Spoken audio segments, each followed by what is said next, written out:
कहानी शुरू होती है एक छोटे से पहाड़ी कस्बे से, जहां हमेशा धुंध छाई रहती थी।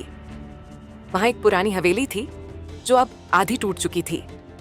लोग कहते थे कि उस हवेली में कोई रहता नहीं, पर फिर भी रात के वक्त वहां से किसी के चलने की आवाजें आती थीं। अब कहानी का असली किरदार है रवि, जो फोटोग्राफर था।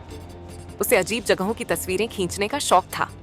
एक दिन उसने सोचा कि उस पुरानी हवेली की कुछ तस्वीरें ले आए।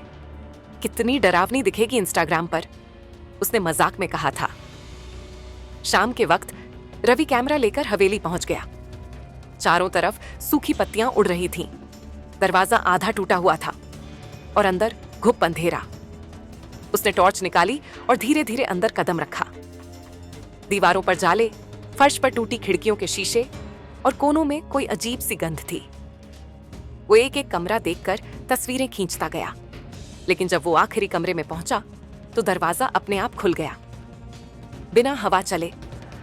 रवि ने हल्के से हंसते हुए कहा, वाह, अपने आप खुलने वाला दरवाजा, परफेक्ट शॉट। उसने कैमरा उठाया, लेकिन तभी कैमरे की स्क्रीन पर किसी और का चेहरा दिखा, ठीक उसके पीछे। उसने पलटकर देखा, वहां कोई नहीं था।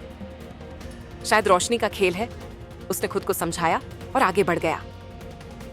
कमरे के बीचों बीच एक पुरानी लकड़ी की कुर्सी रखी थी और उसके ऊपर धूल में किसी ने उंगली से लिखा था, मत बैठो।